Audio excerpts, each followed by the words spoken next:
a minute, sa kaping mainit.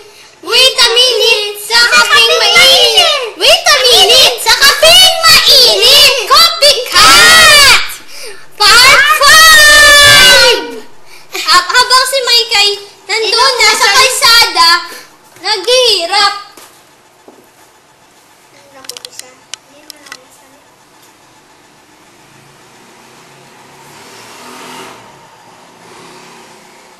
Habang tumawag ang ate niya, tapos papabalikin siya. Mayka, bumalik ka na! Sabi ng ate niya, umuwi pala. Mayka, bumalik ka na! Ayoko! Bahala ka dyan! Muslim police, marinig nyo nga yan! Marinig yung babae doon! At binarest si Mayka ng Muslim police. Bang! Patay! At si Maykay namatay na. May she rest in peace. Not exactly. At nilagay siya sa isang libingan. At walang bumisita dahil wag na lang daw bumisita nun. Masama siya. Habang may isang liwanag na Muslim na bumuhay sa kanya. Rashing, shing, shing, shing, rashing! Pug! Nabuhay siya. At pumunta ang papa niya sa sementeryo. At nakita siya ang buhay ng putos. Ah! Buhay ka! Sino nagbuhay sa'yo? Sino nagbuhay sa'yo? At sabi naman ang liwanag sa kanya, huwag mo sabihin. Sino nagbuhay sa'yo? Sino nagbuhay sa'yo? Ewan ko.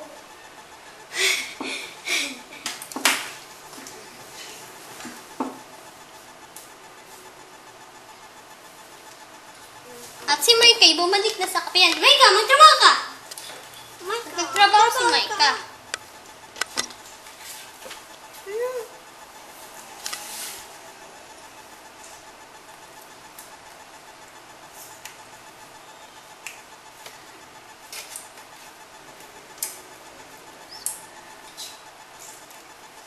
Pabili nga po ng barbecue. Yung baboy. Miss!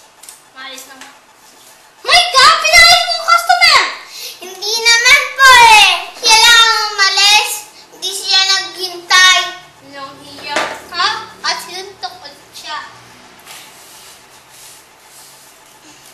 At dumalit yung customer. Aray! Ako ng kape. Miss! Aray! Miss! Sabi ko kape! Siya kape! Gatas! Ilang na ka! At si Maykay malungkot dahil walang kwento daw siya. At dumugo ulit yung ulo niya. Kaso ginaling ng liwanag na Muslim. Naging kaibigan niya yung liwanag na Muslim.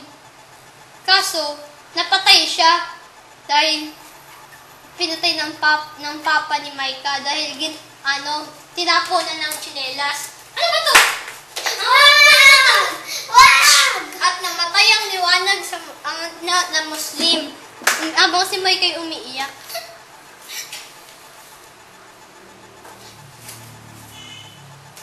Yun pala, yung liwanag na Muslim may anak. Pumunta kay Mayka. Mayka!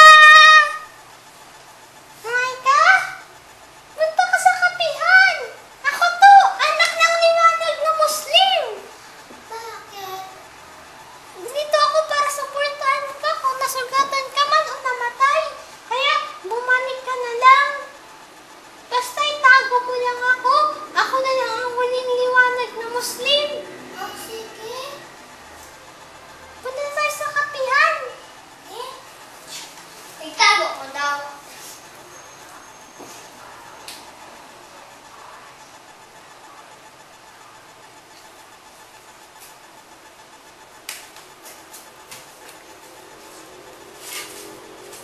Yuhuu! Huhuu!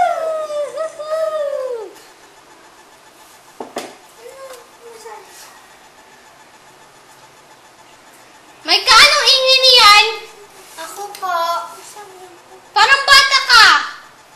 Asa na ba yun ang liwanag yun? Wala naman eh. Ay, Mayka, huwag ka magtago!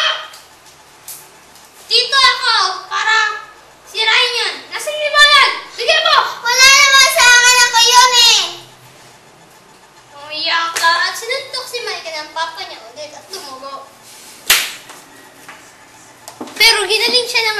liwanag na Muslim.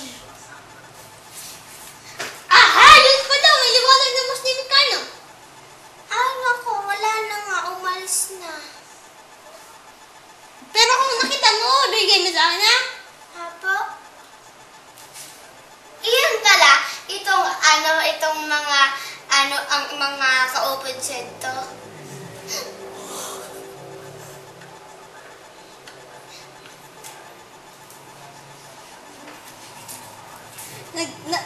Kaya gumanyan si Micah, nagtakip na ang bibig niya dahil nagulat siya ang daming kaibigan ng mga liwanag na Muslim.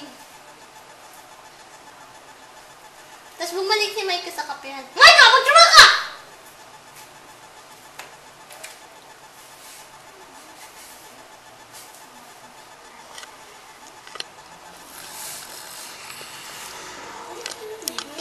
At nagpatugtog si Micah ng radyo. Isigaw mo sa hangin ang lihim ng Muslim. Liwanag sa Muslim. Micah, sinong nagsikinig ng radyo? Ako po. Sa'yo yun sa kuryente! Patayin mo! Tit. Pero binukasan ng liwanag ng Muslim. Liwanag sa Muslim. Micah! Ano ba? Radyo! Patayin mo! Apo?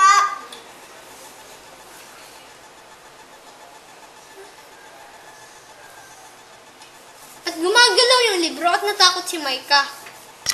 Dito, camera. Natakot si Micah.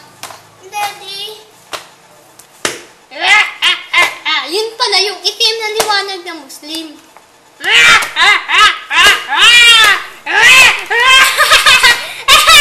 Apo, sinumbong niya sa papa niya. Daddy! Ano? Yun ang libro, parang tumatawa. Ano ba si Micah? Nabuang na ba? Nabuang na ba si Micah o hindi? At umalis ng papa niya at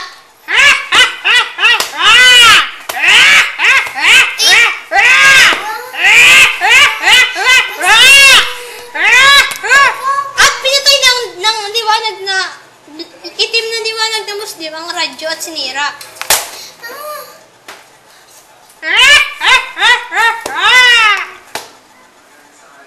Ito na ba ang katapusan ni Micah? Abangan sa susunod